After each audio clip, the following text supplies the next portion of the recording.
Mr. President, when President Biden came into office just 1 year ago, he pledged to use the power of the presidency to help everyday Americans, to bring people together, to rebuild our country.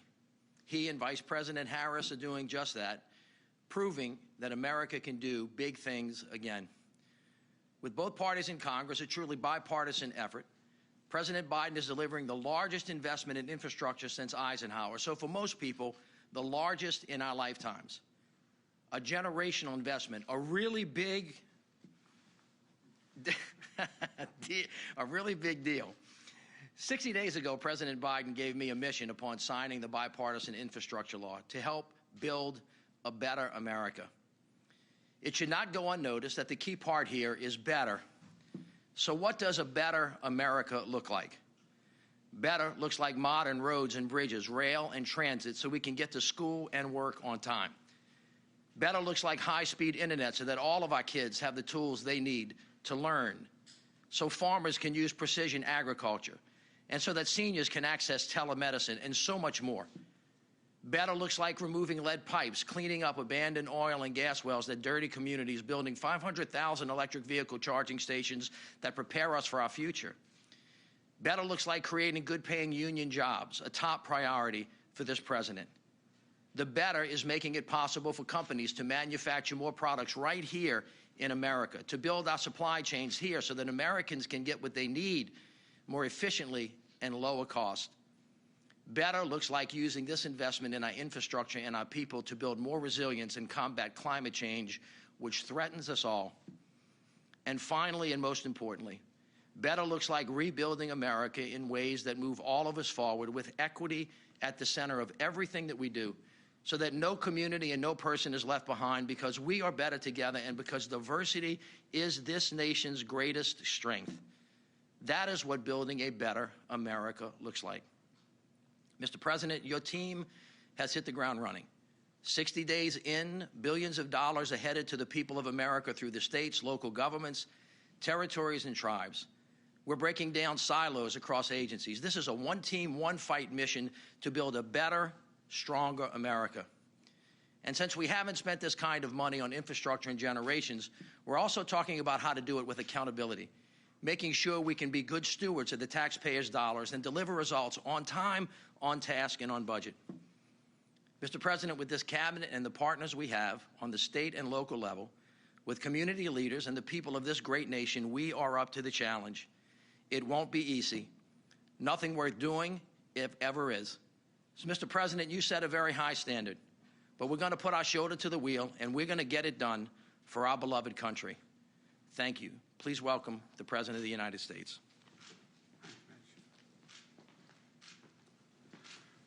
Well, thank you very much, Mitch. It is, there's a lot of talk about disappointments and things we haven't gotten done. We're going to get a lot of them done, I might add. But this is something we did get done, and it's of enormous consequence to the country. One of the reasons I put Mitch Landrieu in charge of implementing the infrastructure bill is because he gets it.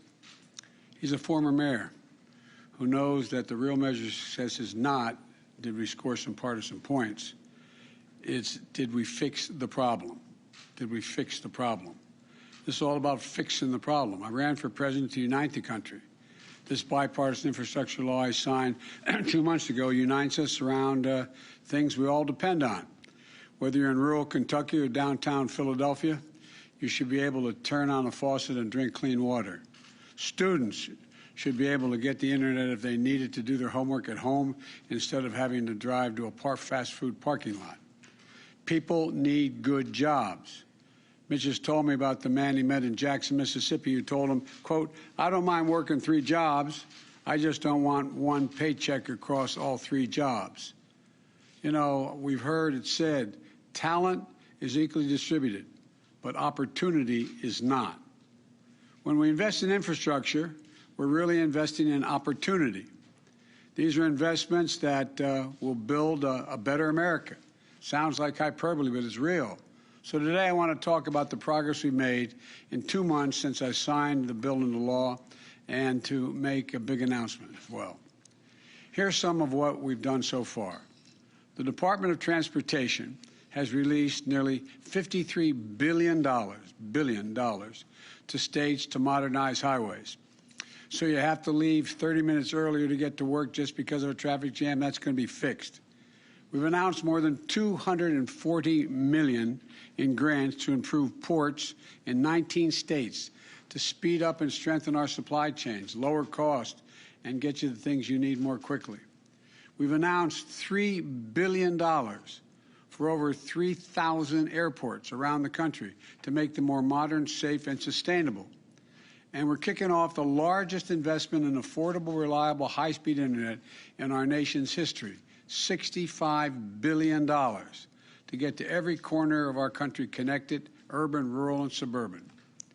Our infrastructure work also protects health, cleans up the environment, and helps us fight climate change. Across this country, people have been struck, and they've been struck by all the changes that are needed. They're stuck, they're angry, they're sickened by the broken water and sewer systems, polluted water from the faucets, raw sewage in their backyards. I want you to know, I see you, I hear you, we understand. And I've seen and we've understand the damage done in places like Flint, Michigan, and Jackson, Mississippi. So we've already announced over $7 billion in clean water funding to states so they can fix and upgrade their aging water systems and sewer systems. It's going to take some time, but the money's there and they're getting the money. Our children deserve no less.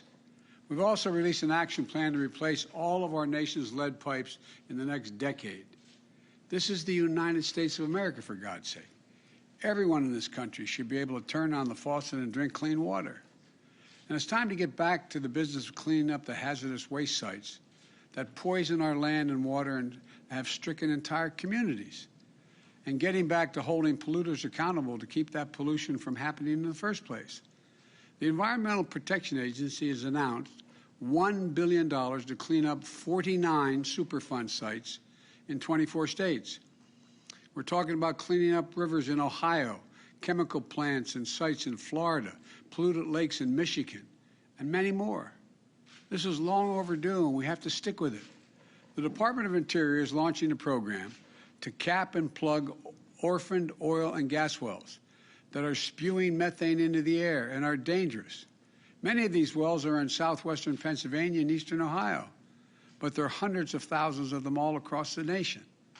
Capping them is going to create quality jobs, just as it took to dig the well, union jobs to close the well, to keep it safe. One of the ways we're going to reach my goal of 100% carbon pollution-free electricity by 2035 is with wind energy.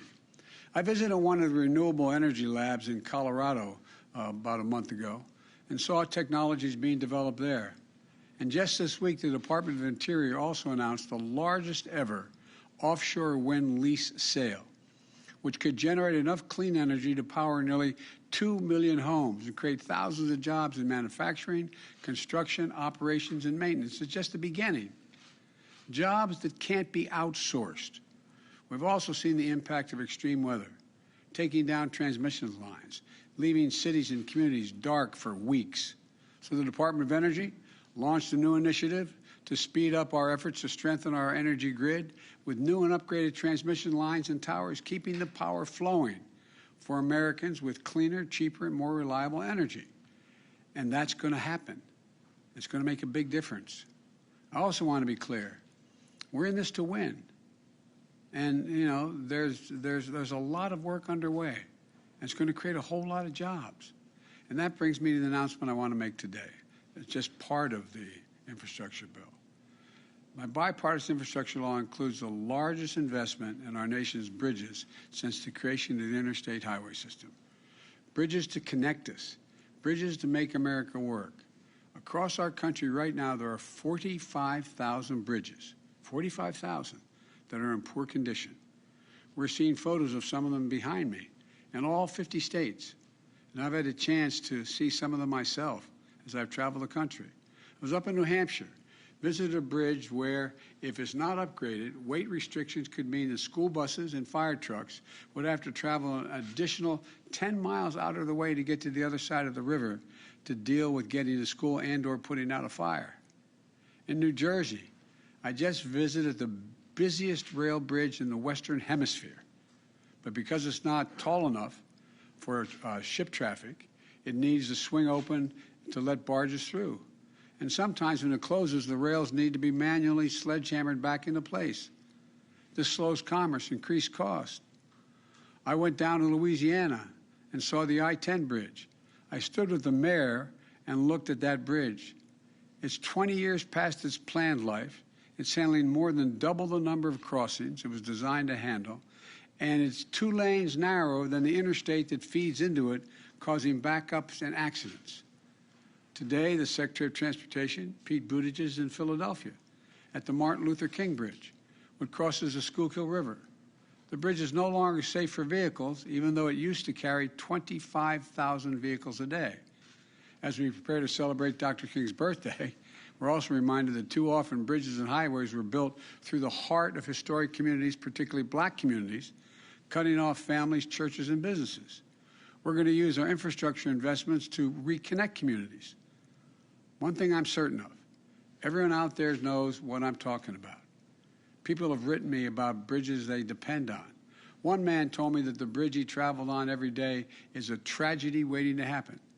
One woman wrote that a bridge near the center of her town had to be closed.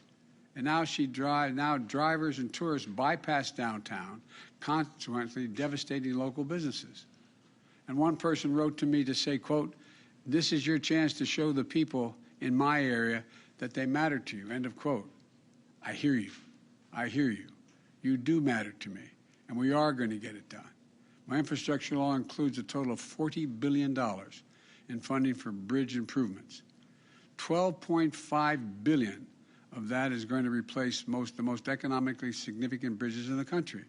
These are bridges like, and I've seen them, the Brent Spence Bridge connecting Ohio and Kentucky, the I-5 Columbia River crossing connecting Washington and Oregon, you know, the Blatnick Bridge connecting Minnesota and Wisconsin. But about 2/3 of the bridges in need of repair in this country are considered what they call off-system, because they're not directly connected to the interstate highway system. These are the bridges that are often overlooked when decisions are being made, but they are essential for small towns, rural towns, farmers to get their products to market, small businesses to be able to serve customers. These are the bridges that, when they're closed, shut off deliveries and routes to school, work, and home.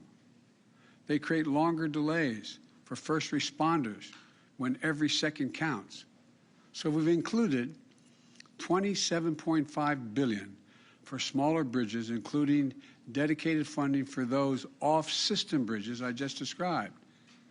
And because maintaining these bridges is often the responsibility of counties or towns whose budgets are stretched thin already, we decided to get rid of the requirement that counties or towns share in the cost. The federal government is going to pay for 100% of the cost for repairing these small bridges. Today, we're releasing the first year of that program, which is $5.5 billion. $5.5 billion to states and tribes to repair and rebuild bridges to make them safer and more usable.